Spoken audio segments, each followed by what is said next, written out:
exactly. We'll see you there.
Good morning.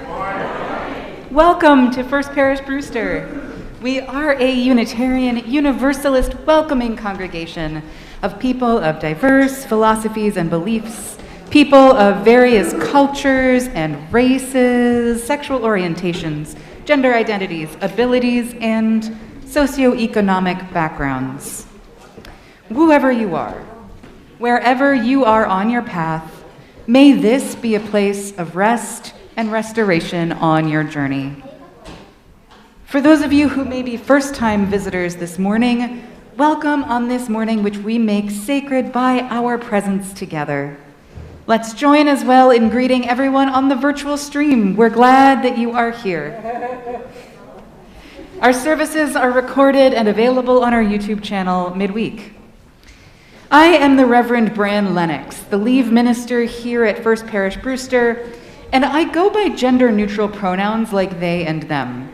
I am honored to be welcoming you to the service with our worship associate, Pat Stover, our director of Lifespan Religious Education, Twinks Hastings, and our music director, Kevin Bedanis. And for those, we're getting a nice full house. There is still space up in the balcony if you're feeling a little crowded. At this time, our masking policy is that speakers may temporarily remove their masks while at the pulpit to increase accessibility for those with hearing difficulties, but otherwise, all over the age of 4 must continue to wear your mask while in our buildings. Though we know that many of you are eager to free your faces at this time, please remember that this is a way that we live out our UU values by making this space accessible to people with disabilities, people who are immunocompromised, people with young children, and others who are already deeply impacted in our society. We're going to continue wearing our masks. In order to give the best welcome we can give, please also wear a name tag or fill out a sticker name tag by the hallway entrance. We welcome the noises, movements, and mirth that little ones bring to our services. Please take this moment, however, to make sure that your cell phone is on silent. This morning marks the close of our annual Stewardship Campaign. For the month of March, we have been considering all the things that we are capable of together as a community and what resources we need to make that happen. If you've missed the boat so far, it is not too late to submit your pledge. We are still at a budget shortfall, so every dollar matters. In community news announcements, UU The Vote will be passing out envelopes with postcards to write at the end of today's service at both doors. This is an important effort to promote equality by combating voter suppression tactics. Please be sure to pick up an envelope before you leave today. Also, don't forget that there are food cards available in the parish room after the service. These food cards are a great way of supporting the church's financial needs at no extra cost to you. So please see our weekly newsletter, The Angle, for more ways of purchasing the cards. Next Sunday, myself and worship associate Tom O'Brien will be leading a service honoring the wholeness that we each inhabit, not in spite of, but because of the identities that make us unique. We will also be honoring the annual Transgender Day of Visibility. All are welcome, online and in person, next week at 10 a.m. Welcome once more to our service today. It is so good to be together.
A rousing way to begin.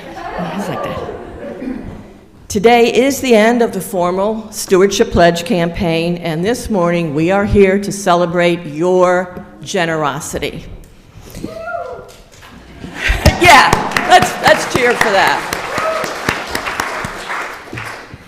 I've really been thinking this week about what it means to me to be a member of this religious community. And I can tell you, it means a whole lot.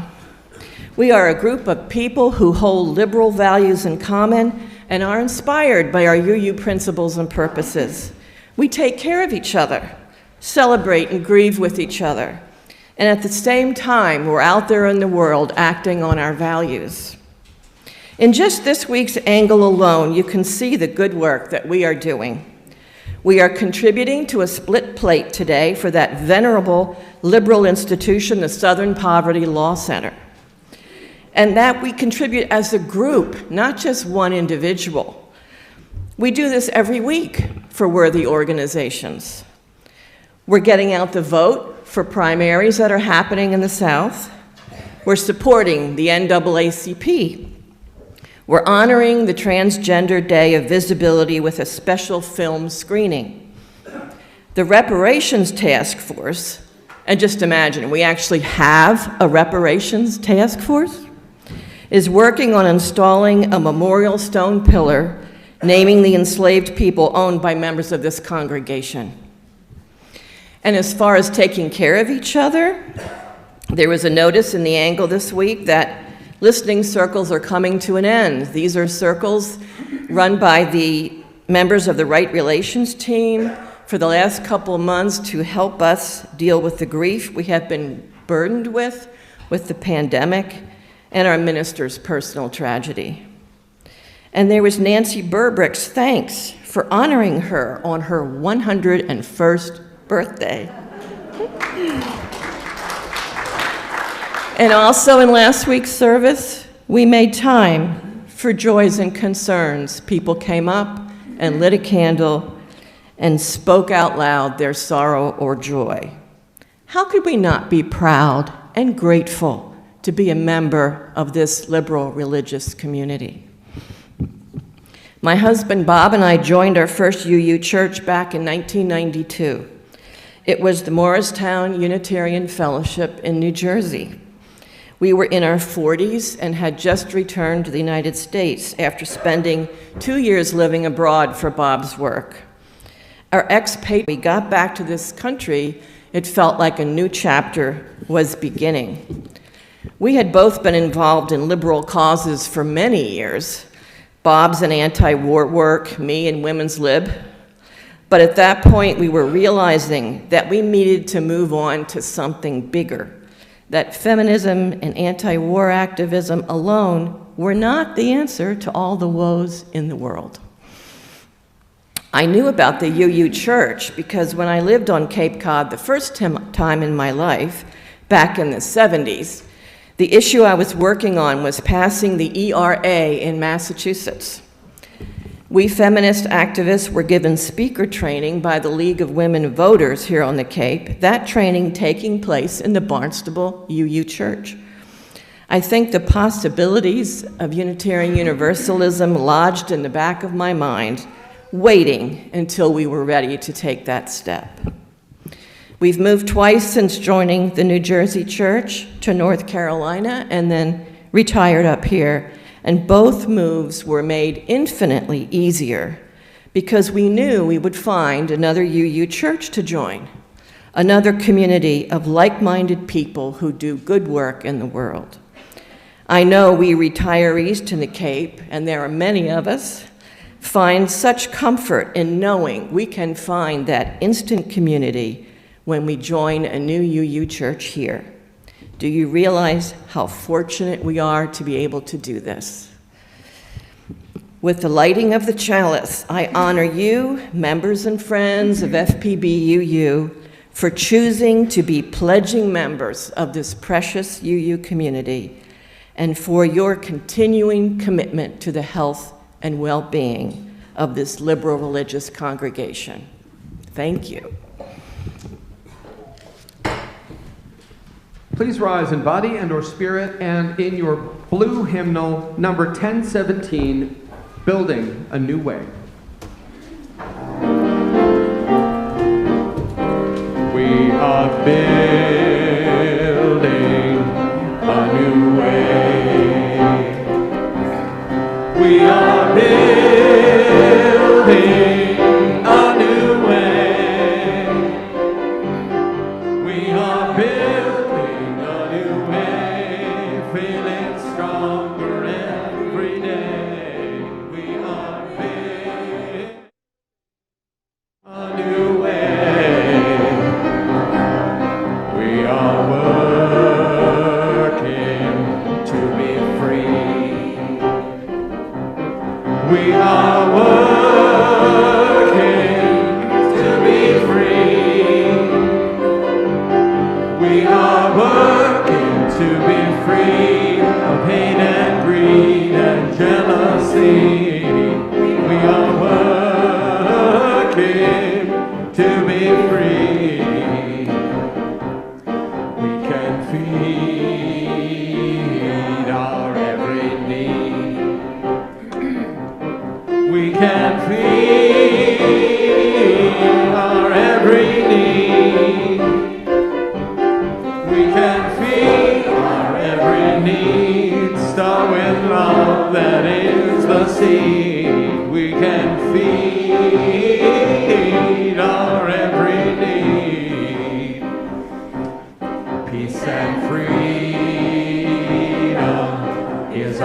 cry.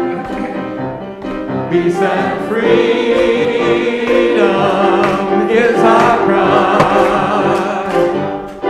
Peace and freedom is our cry. Without these the world will die. Peace and freedom is our... One more time. We are building a new way. Put those books down. We are building a new way. We are building a new way. We are building, feeling stronger every day. Feeling stronger every day. We are building a new way. Amen. Please be seated. I'm going to invite all of our children and youth to join me up here. And while the kids are coming up, I just want to point out that if you're feeling crowded, we have one pew up here in the front by the piano, and we still have some space upstairs.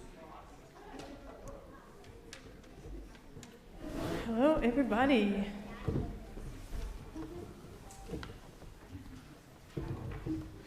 So we are learning about Wabi Sabi today in our classes, but we're also just learning this new way of doing our affirmation. So I'm going to lead the children's lines, and then you're all going to do the adult lines. So your lines are in the italics, and our line is in the non-italics. But I'm going to lead for today, and we're going to work this out. So, we believe in love. We believe in truth. We believe in helping others. We believe in the sacredness of life.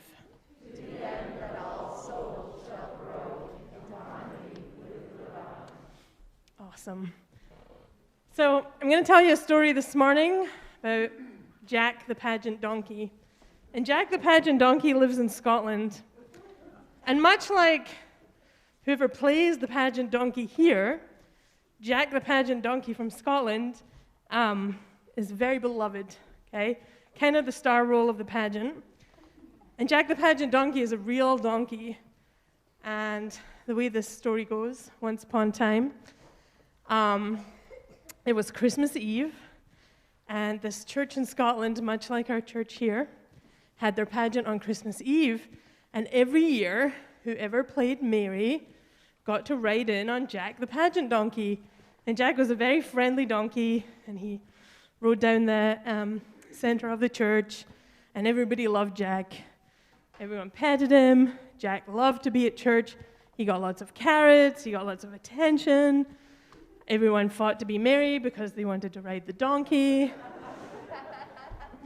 Everyone's favorite part about Jack the Pageant Donkey was during those quiet times where we're meditating, Jack would love to hee-haw. Everyone would laugh. Good time. Jack was beloved. And so on this Christmas Eve, I'm going to tell you about, the pageant was going on, Jack was doing his thing, minister was leading a prayer, Jack was hee-hawing, everyone was laughing, everything was good. But then Jill noticed that the farmer was missing. So Jill was looking around, where's the farmer? And she went outside, and the farmer was on the steps crying. And Jill said, "Why are you crying, farmer?" And the farmer said, "Well, sadly, this is Jack's last pageant." And Jill said, "How could this be? We love Jack. He makes us laugh, and we all love him, and he loves coming here." And the farmer said, "Well, I'm getting old now, and my children have all moved away, and I can't look after Jack anymore. It takes a lot of money to look after Jack. It's £1,000 a year, and I don't have any people to help me on the farm, and I have to feed him and clean up his mess every day, and that's a 365 days a year job, and I just don't know what to do. I think I have to close my farm." And Jill said, "This is terrible. How can we let this happen? Because we love Jack the Pageant Donkey." So Jill was like, "What am I going to do?" She was thinking, how am I going to find $1,000 to help the farmer? And she thought, well, you know what's funny? There's exactly 1,000 houses in our community. She thought, maybe we can ask the people in our community. You have $1? Awesome. Woo. $1's lost, but we'll take Dave's. You have $1? Great, and we have this $1. Joe was like, okay, that's $2. Oh, Liz has $1. Awesome. Look at this. Okay, we'll pretend these are 1,000. Now we have $3,000. Chuck has $1, and Susan has $1, Maureen has $1. Unbelievable. Perfect. Okay. Oh, people have dollars that weren't even planted now. I'm gonna make money. Gonna make some tips at church today. Amazing. Okay, we're good. I think we're good. Thank you. Oh, Tom is $1. All right, this is, Linda's, okay, look at this. Whew. Ben. Oh, some kids have $. All right.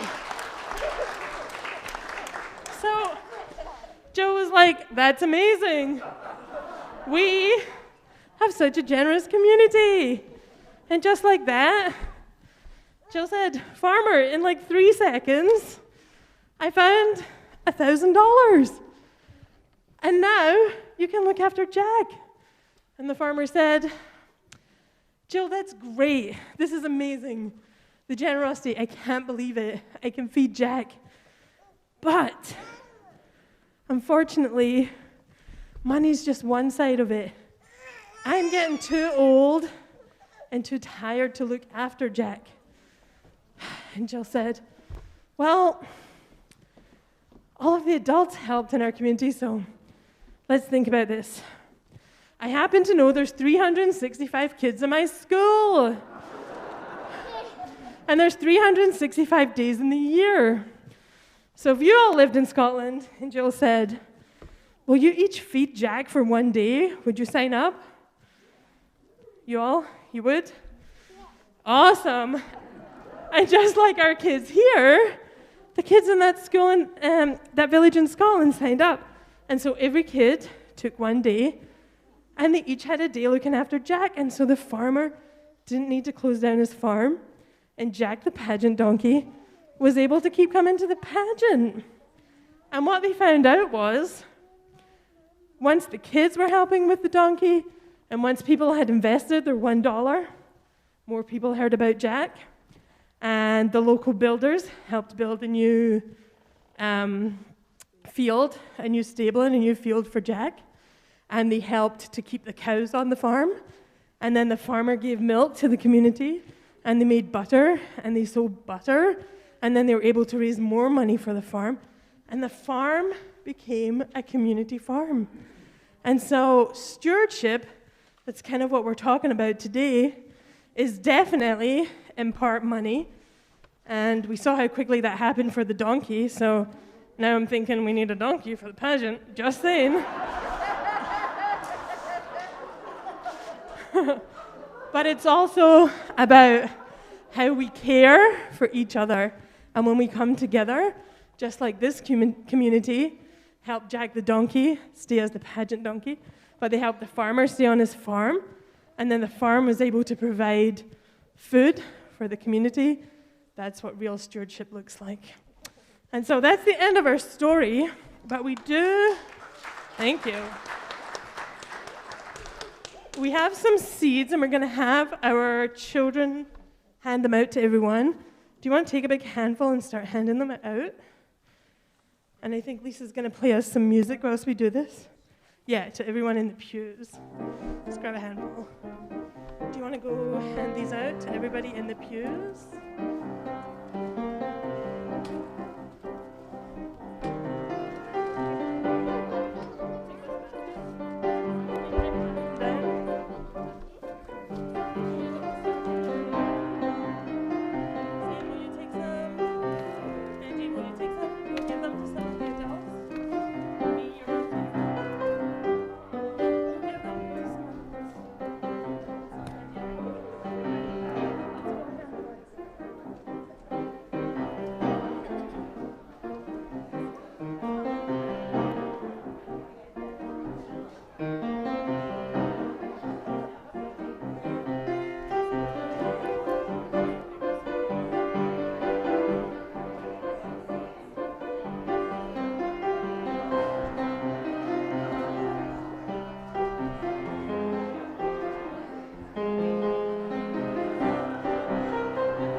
Can you give us a wave if you don't have a packet yet?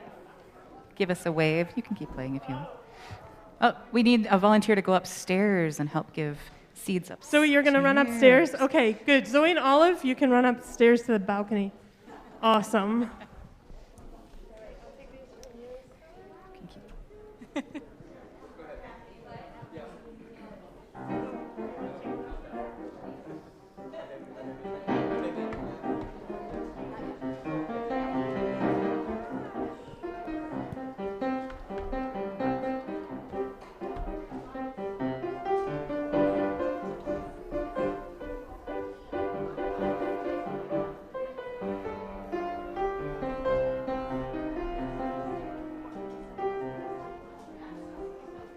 All right, and let's have all of our young people coming back up to the front.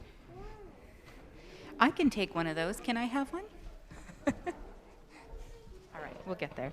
All right. And please hold your seed packet in both hands. And lift it up a little bit. And let's say a blessing over our seeds. May all that we plant grow to blossom into beauty in this world. May we remember that care goes into such a reward. May the act of stewardship itself be life-giving to us as well as to those around us. May our works of generosity break down the facade of scarcity which works to divide us. And may we find a richness in life together which would elude us alone. Let these seeds bring us all of these blessings and more. We receive this blessing from the Spirit of all that grows and blossoms across the earth and within our community. Please seal this blessing by saying Amen, Ashe, blessed be, or your own word of affirmation now. And now we will sing the children out to their activities. Children, may you go now in peace. Children, may you go now in joy. Love surrounds you on your way.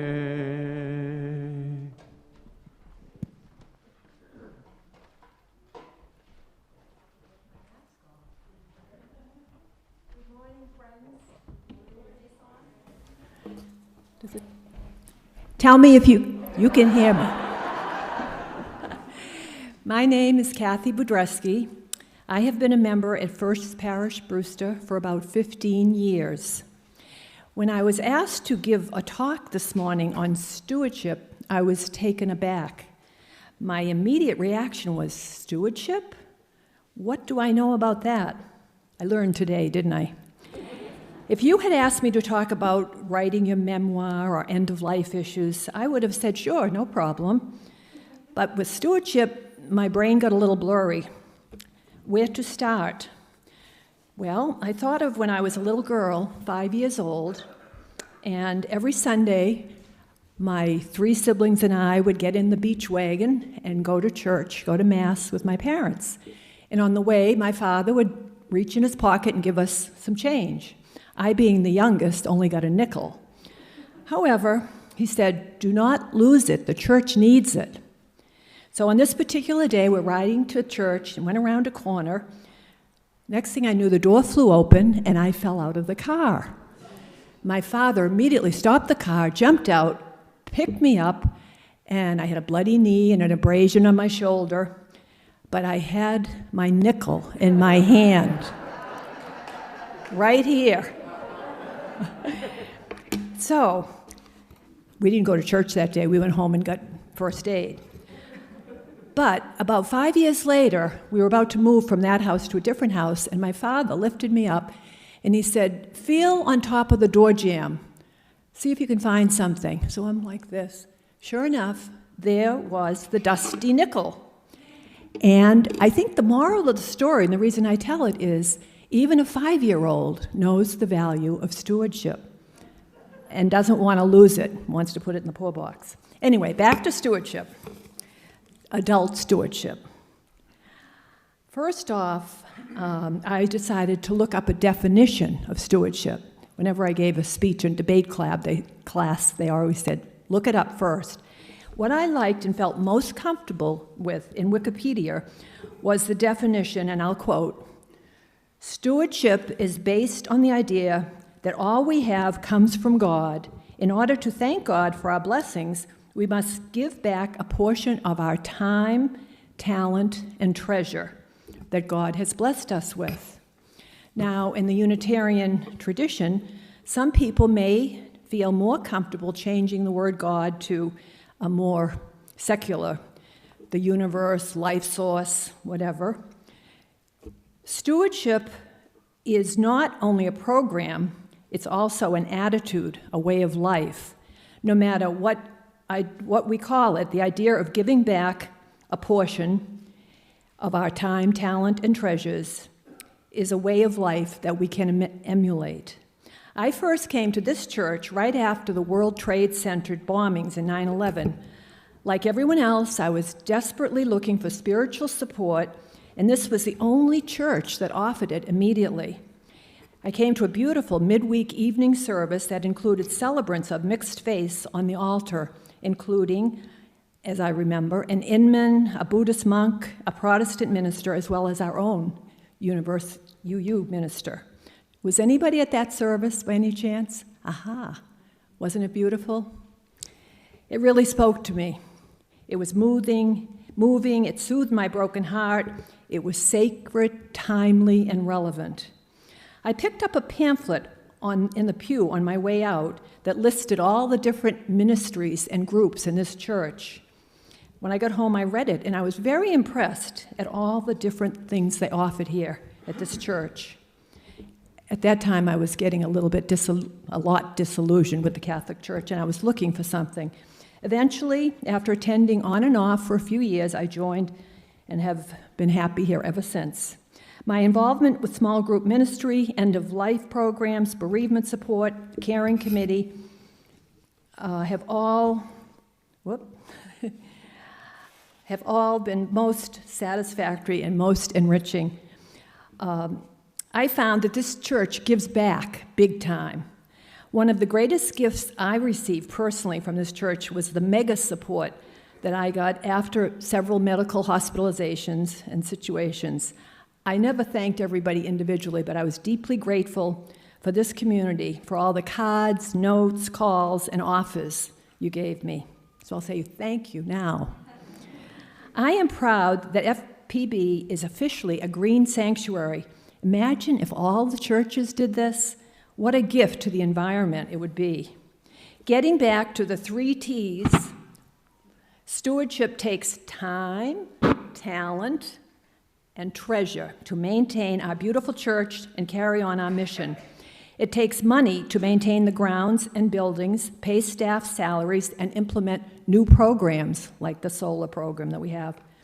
My hope for all of us today is that we continue to be a we, not me, congregation, and accept the invitation with a commitment to do whatever we can to make this year's pledge drive a huge success. The next generation who will follow in our footsteps will appreciate and thank us for this lasting legacy of love. Thank you, and blessings be always.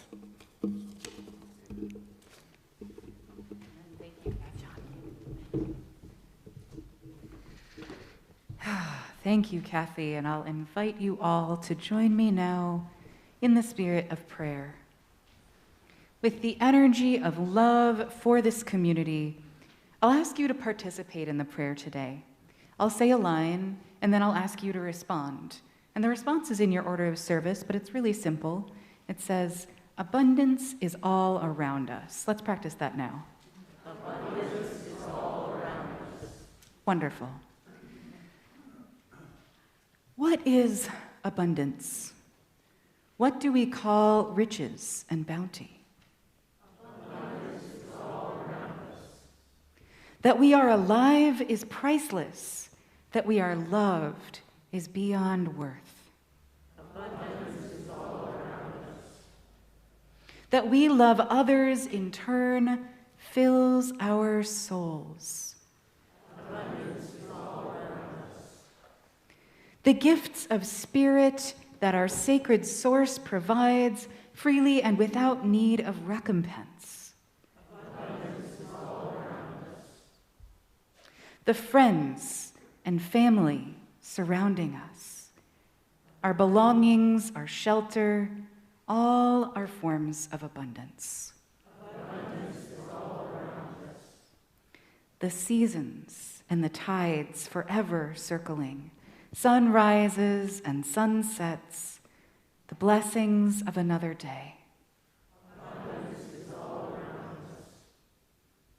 With gratitude, with thanks, with love do we fill our hearts. Abundance is all around us. May you be forever blessed, remembering that even in times of scarcity, we are ever blessed. And once more, abundance is all around us. Let us hold that spirit of abundance in our hearts as we share together now a moment of silence.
Imagine yourself on a wide, flowing river in a small boat. You are one little speck of being in a wide expanse of water bordered by rocking cliffs, towering trees, and bright blue skies. Ahead of you are boulders and whitewater rapids, but also calm pools and sandbars for picnics. Around you are other little specks of being, each one a person isolated in their own small boat, just like you. But together, all of you form a flotilla, and you will journey down the river together, guiding each other around the boulders, rescuing each other out of the whitewater, enjoying the calm of the still pools and the picnics on the sandbars.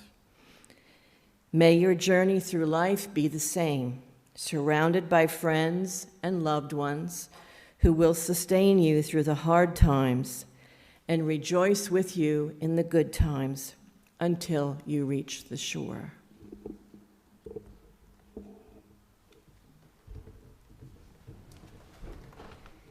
Each week, we have the practice of splitting our offertory plate. Half of what is collected goes to the work of First Parish, and the other half goes to a worthy organization nominated by someone in the congregation.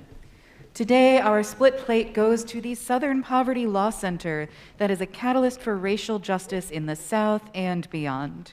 They work in partnership with communities to dismantle white supremacy, strengthen intersectional movements, and advance the human rights of all people. There are a couple of ways that you can give today. You can text to give. The number is in your order of service.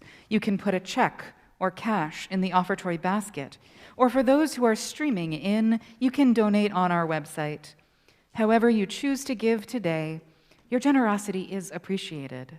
The offering will now be gratefully received. Oscar is literally to the stars, but more specifically, to the stars through hardship and through overcoming.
Quick moment.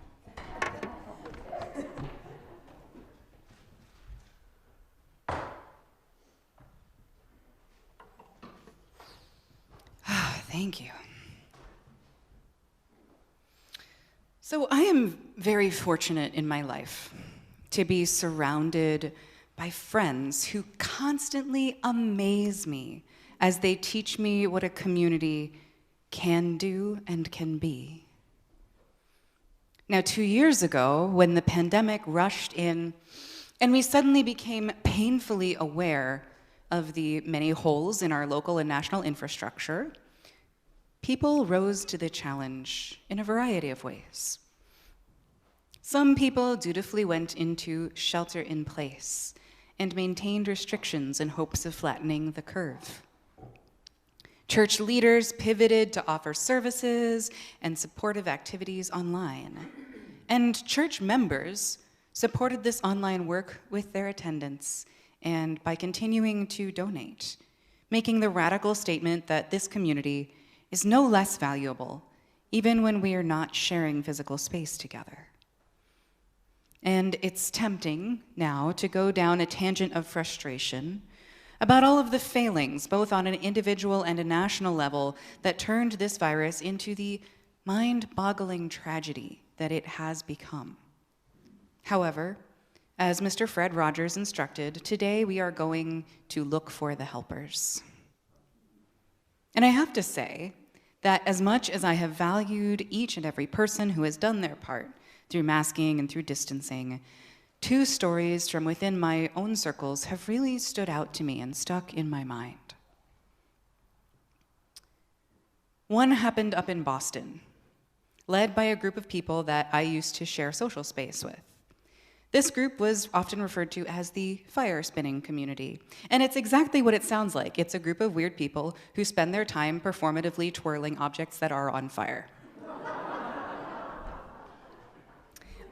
So it turns out that making interesting-looking objects, which you can safely use as fancy torches, requires a certain level of manufacturing skill. And over the years, the community had come to rely on a local business for supplies. When the pandemic ballooned in early 2020 and local healthcare professionals had no access to PPE, personal protective equipment, this fire-spinning supply shop pivoted and set up a community factory to manufacture clear face shields and donate them to local hospitals. Powered entirely by donated funds and labor, in less than a month they produced 26,000 face shields. Many of my friends took volunteer shifts to make this possible, and even though I was clear across the country at the time, I was full of pride at what they accomplished. I was living paycheck to paycheck, but something called me to contribute to their crowdfunding campaign with what I had. Even though my donation was less than a drop in the bucket of this $75,000 effort, I am still glad that I gave. It allowed me to be part of something, to make the tiniest amount of difference in a moment when it felt like helplessness was everywhere. And the other moment that gave me hope at this time was when a friend local to me in the Bay Area decided that he was called to address the need for affordable groceries, which had suddenly become so sharp. Many people had lost their jobs, and fresh food costs had skyrocketed. My friend discovered that he could order produce in bulk from a restaurant supply company and got help building a quick website to allow people to order bags of fresh groceries on a sliding scale from $0 on up. People who paid over $5 were helping finance those who couldn't pay. Volunteers packed bags and drove pickup trucks around the Bay Area, dropping bags of groceries on doorsteps. My friend kept this going for several months, and many people got fed. To be transparent, sometimes I ordered free groceries. Sometimes I covered someone else's bill. But it was another moment, a moment when I couldn't do much personally, but I could contribute to something. I wasn't in the spotlight. I didn't have any of these ideas myself. And I didn't put labor into either of them. But what I had to give became a part of something bigger than me. And truly, it made me part of something meaningful in the midst of it all. Our universalist theology and our belief in the interconnected web tell us that whatever God is, we are all a part of it. Each of us is part of the divine whole, and the implications of this idea are vast and far-reaching.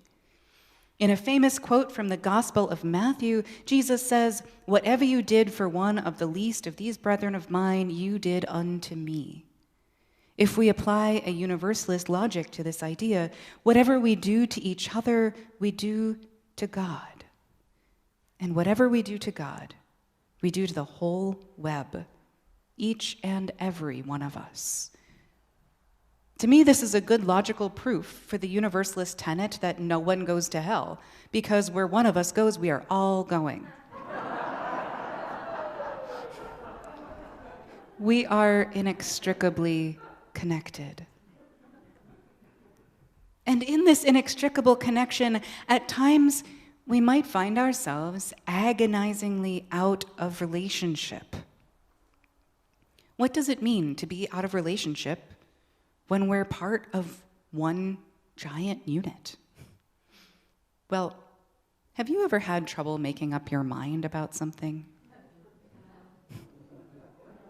It could be as trivial as what you want to order at the drive-thru or which route you take to work in the morning.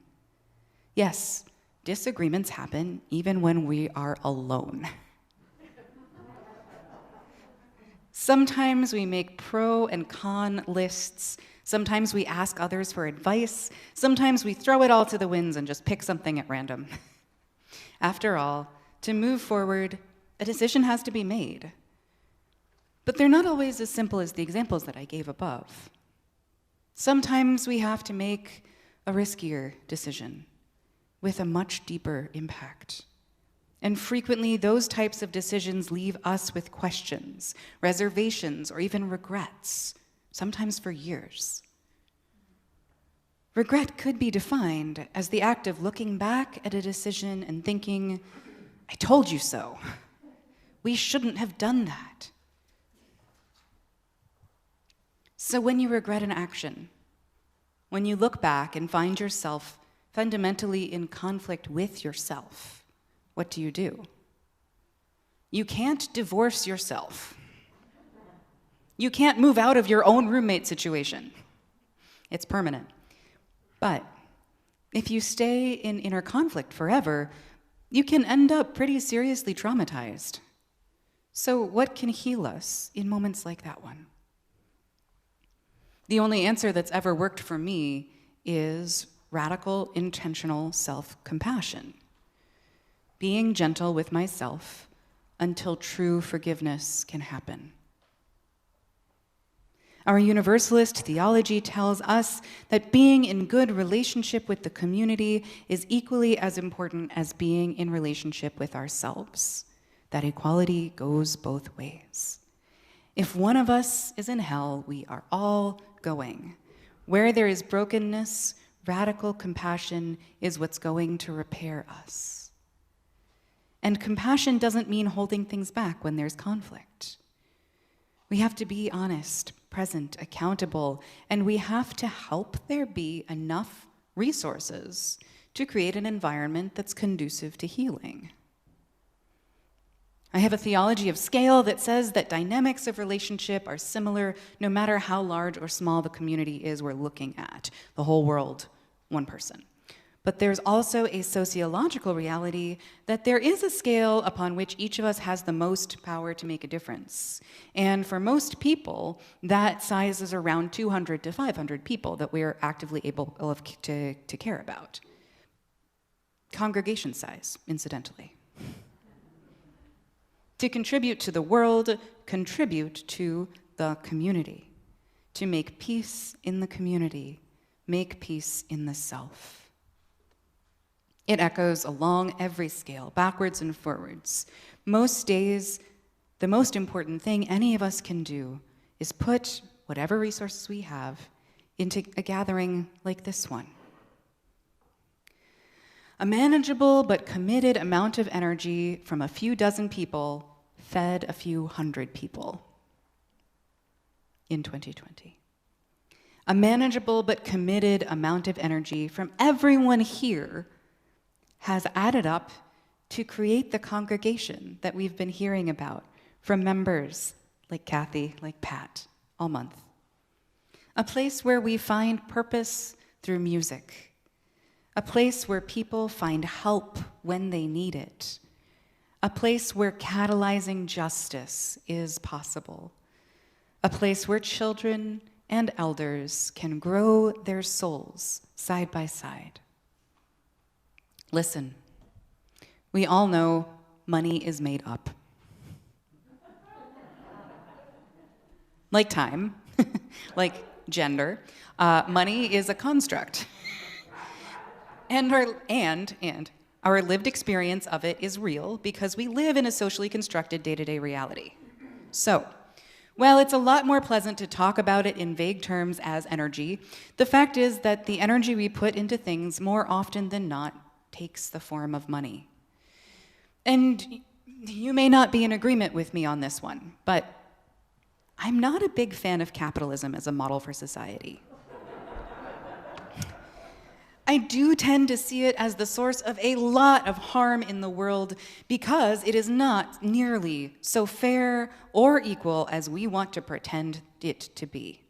And let me tell you, for someone as allergic to capitalism as I am, it is not easy to preach about fundraising. I have put more contemplation into how to balance this discussion in good conscience than into almost any other sermon I've ever given, because I still hold the value that we must not fear scarcity. We have everything we need. This is enough right here. We have people who believe in a better world and have faith that it matters that we try together. That's it. That is the bare building block, and we have it here in abundance. But we also have ways of addressing our need to be together that matter to us. We care about this historic building, and maintaining it isn't free. We like having orders of service to follow along with when we gather, and designing and printing them isn't free. Even using the piano has a cost. Did you know that it has to be tuned by a professional twice a year, at least? And I've also been told that you like having me here.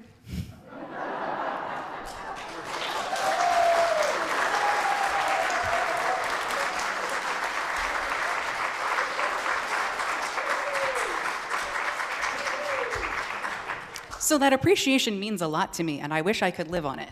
But I have to speak to the truth. We have a nationwide ministry salary crisis. Training for ministry is incredibly expensive. And on top of that, it is a hard, full-time, more than full-time job, whether congregations want to believe that or not, whether they're paying for full-time ministers or not. Most ministers are barely making a living, and certainly not commensurate with the expertise that they bring to the labor. And to lay it out for you plainly, First Parish is not fully investing in its most valuable asset, church staff. The minister, the administrator, the director of lifespan religious education, and the music director are all paid below UUA standard guidelines. There is no way around the salary issue. What it boils down to is that when people, like everyone in this room, choose to pledge to their churches, people like me get to do what we do best. Stewardship means that when someone needs pastoral care, when someone is at the most painful moment of their lives, when a child needs a youth group to belong to, or someone needs to express themselves in song, we don't have to ask if they can pay. We have taken care of it with stewardship, and now the good work can happen free of the ethical constraints of an economically unjust society. So take hope. This church is going to live on as long as there are people who still want to be a part of it. But if we want to empower this community to fulfill the promise of good that brought us here in the first place, we have to do that with the time, labor, and money that demarcate capacity until such a time that the system changes enough that we don't have to describe energy in these terms anymore.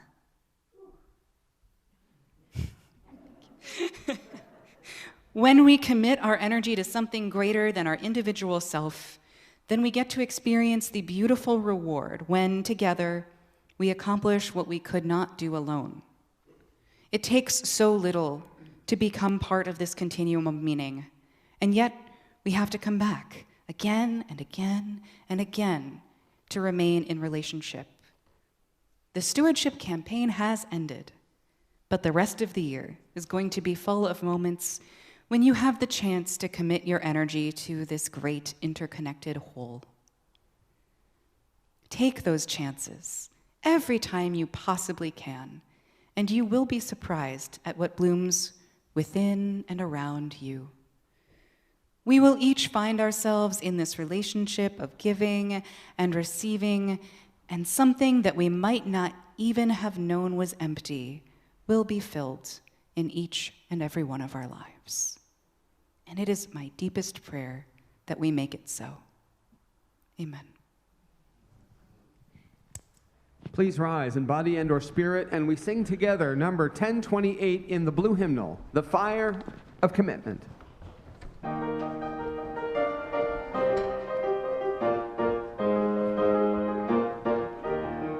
From the light of days remembered burns a beacon bright and clear, guiding hands and hearts and spirits into faith set free from fear. When the fire of commitment sets our mind and soul ablaze, when our hunger and our passion meet to call us on our way, when we live with deep assurance of the flame that burns within, then our promise finds fulfillment and our future can begin.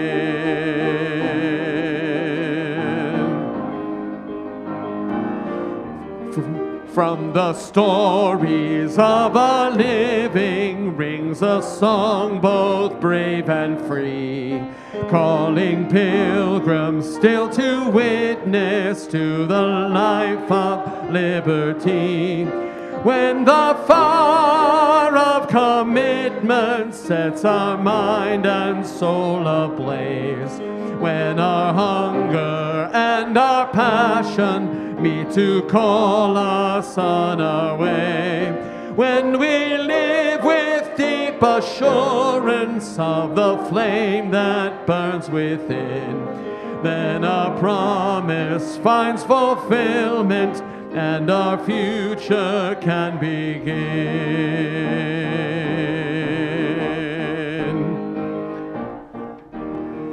From the groans of youthful vision comes a new prophetic voice, which demands a deeper justice built by our courageous choice.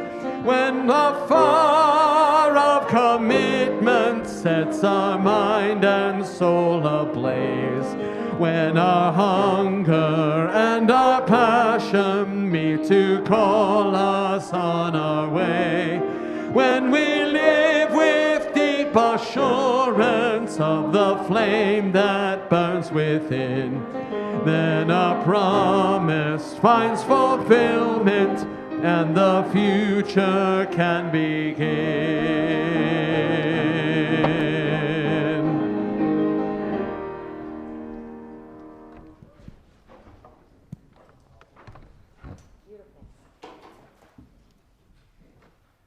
Our benediction today comes from the words of Booker T. Washington, who said, "If you want to lift yourself up, lift up someone else."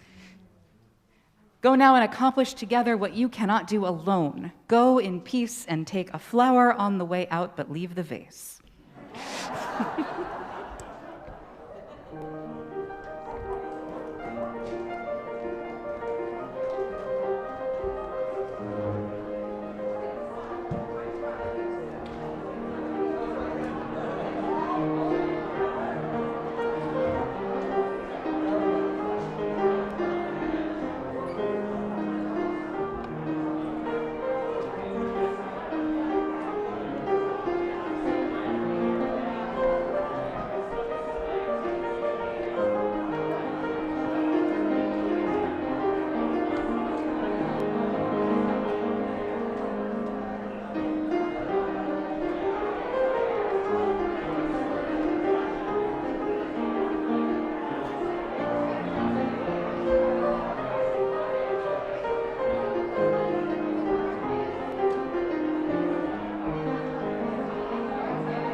Untitled